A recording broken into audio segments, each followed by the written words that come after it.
ನೋಡ್ತಾ ಇದ್ದೀರಾ ಧರ್ಮ ಯುದ್ಧ ground report non stop coverage. Yes, Rakesh Shetty sir ನೇರ ಸಂಪರ್ಕದಲ್ಲಿ ಜಾಯ್ನ್ ಆಗ್ತಾ ಇದ್ದಾರೆ. ನೋಡಿ, ನೂರಾರು ಯೂಟ್ಯೂಬ್ ಚಾನೆಲ್ಗಳಲ್ಲಿ ಎಷ್ಟೆಷ್ಟೋ ಸುದ್ದಿಗಳನ್ನ ಮಹೇಶ್ ತಿಮರೋಡಿ ಅಂಡ್ ಟೀಮ್ ಏನು ಬಿತ್ತರಿಸೋದಕ್ಕೆ ಪ್ರಯತ್ನ ಪಡ್ತು. ಯಾವ ಮಾಧ್ಯಮವೂ ಕೂಡ ಮುಂದಾಗದಿದ್ದಾಗ ಪವರ್ ಟಿವಿ ಮುಂದೆ ಬಂದು ನ್ಯಾಯಕ್ಕೋಸ್ಕರ ರಿಯಾಲಿಟಿ ಚೆಕ್ ಮಾಡಿದಾಗ್ಲಿ, ವರದಿ ಪ್ರಸಾರ ಮಾಡಿದಾಗ್ಲಿ ಎಲ್ಲವನ್ನ ಮಾಡ್ತಾ ಹೋಯ್ತು.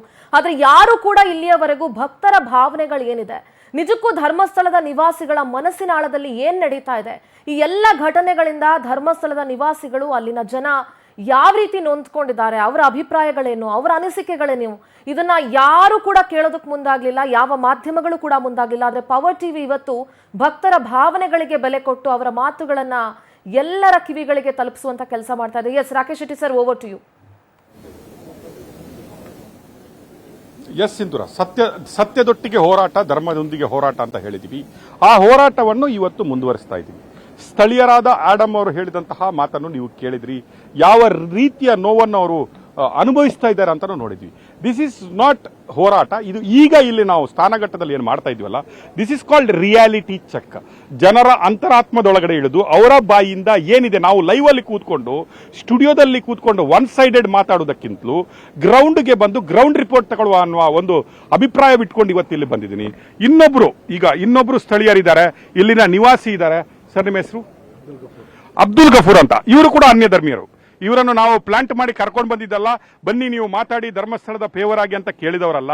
ರ್ಯಾಂಡಮ್ಲಿ ನಾವು ಬಂದಿಲ್ಲಿ ಇಳಿದಿದ್ದೀವಿ. ನಾವು ಇಳಿದ ಮೇಲೆ ಇವರೆಲ್ಲ ಬಂದಿದ್ದಾರೆ. ಅಬ್ದುಲ್ ಗಫೂರ್ ಅವರೇ, ನಿಮ್ಮ ಅನಿಸಿಕೆ ಏನು? ಈ ಎಲ್ಲ ಇನ್ಸಿಡೆಂಟ್ಗಳು ನಡೀತಾ ಇದ್ದಾವೆ, ನೀವು ನೋಡ್ತಾ ಇದ್ರಿ ಯಾವ ರೀತಿಯ ಆಪಾದನೆಗಳಿದೆ.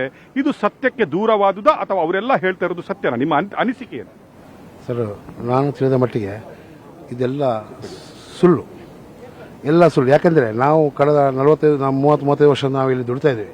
ನಾವು ಇಲ್ಲಿ ಯಾವುದೇ ರೀತಿಯಲ್ಲಿ ಅಂಥದ್ದು ಕಾಣಲಿಲ್ಲ. ನಾವು ಇಲ್ಲಿ ಕಾಣಿದ ಧರ್ಮ ಬಂದಂಥ ಹೋದಂಥ ಯಾತ್ರಿಕರು ಇಷ್ಟು ಸಾವಿರ ಗಂಟೆ ಜನ ಬರ್ತಾರೆ. ಮಿನಿಮಮ್ 30-40 ಸಾವಿರ ರೂಪಾಯಿ ಜನ ಇರ್ತಾರೆ. ಹಾಗಿರುವಾಗ ಇಲ್ಲಿ ಬಂದು ಸ್ನಾನ ಮಾಡ್ತಾರೆ. ಎಷ್ಟೋ ಜನ ಇಲ್ಲಿ ಬಂದು ಸತ್ತರೆ ಇದು ಪುಣ್ಯ ಅಂತೇಳಿ ಇರ್ತದೆ. ಮತ್ತು ಕೆಲವು ಈಜೆಗೆ ಬರೋದವರು ಎಲ್ಲ ಸಾಯ್ತಿರ್ತಾರೆ. ಮತ್ತು ನದಿಯಿಂದ ಬಂದಂಥ ಹೆಣಗಳು ತುಂಬ ಇರುತ್ತೆ. ಅದೆಲ್ಲ ಈಗ ನೋಡಿ ಅದಕ್ಕೆ ಬೇಕಾದ ಪೋಸ್ಟ್ ಮಾರ್ಟಮ್ ಮಾಡಲಿಕ್ಕೆ ಹಲವು ಇದೆಲ್ಲ ಆಂಬುಲೆನ್ಸ್ ಆಗ ಇರಲಿಲ್ಲ. ಆಗ ಏನು ಮಾಡ್ತಾರೆ, ಅಲ್ಲೇ ಪೋಸ್ಟ್ ಮಾರ್ಟಮ್ ಮಾಡಿ ಅಲ್ಲೇ ಊತದಂಥ ಕೆಲವು ಇದೆ.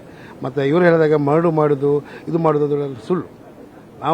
ನಾವು ನಮ್ಮ ಕಡೆ ನಾನು ಇಷ್ಟು ವರ್ಷ ನಾನು ನೋಡಲಿಲ್ಲ.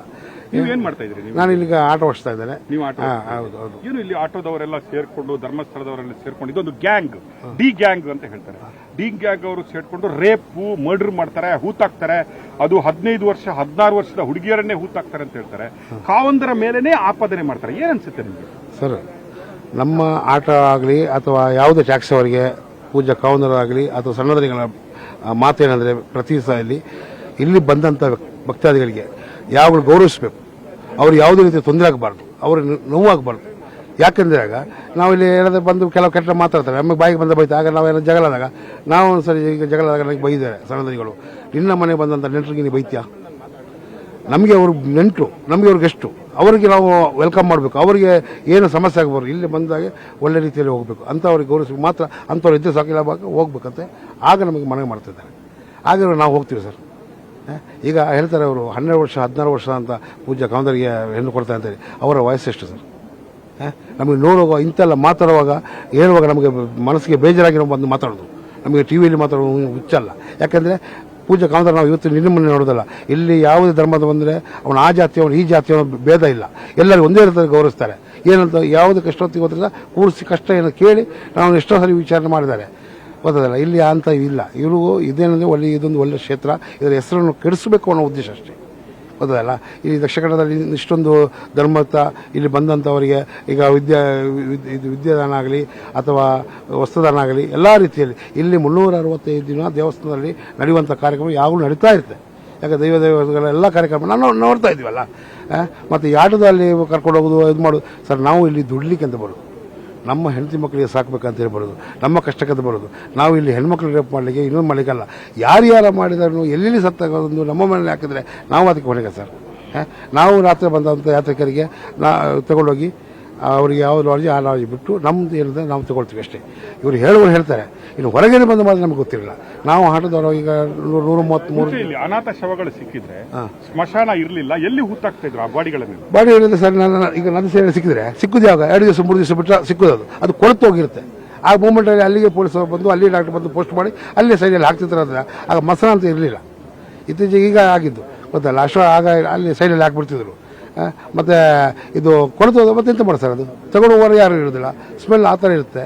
ಅಲ್ಲಿ ನೋಡಿ ಡಾಕ್ಟರ್ ನೋಡಿ ಪೊಲೀಸರು ನೋಡಿ ರಿಪೋರ್ಟ್ ಮಾಡಿ ಅಲ್ಲಿ ಊತಾಗ್ತಿದ್ರು ಅಷ್ಟೇ.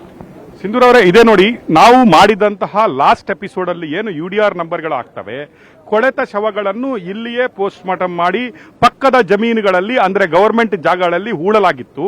2006ರವರೆಗೆ ಇಲ್ಲಿ ಸ್ಮಶಾನ ಅಂದ್ರೆ ರುದ್ರಭೂಮಿ ಇರಲಿಲ್ಲ ಅನ್ನೋದನ್ನು ಇಲ್ಲಿ ಗಫೂರ್ ಅವರು ಇಲ್ಲಿಯೇ ಅವರು ಹಲವು ದಶಕಗಳಿಂದ ಏನು ಆಟ ಓಡಿಸ್ಕೊಂಡಿದ್ದಾರೆ. ಅವರು ಹೇಳ್ತಾರೆ ಇಲ್ಲಿ ಪ್ರತಿನಿತ್ಯ ಧರ್ಮದ ಕಾರ್ಯ ನಡೆದಿದೆ ಹೊರತು ಕಾವಂದರಿಂದಾಗ್ಲಿ ಧರ್ಮಸ್ಥಳದಿಂದಾಗ್ಲಿ ಅಧರ್ಮದ ಕಾರ್ಯ ನಡೆದಿಲ್ಲ.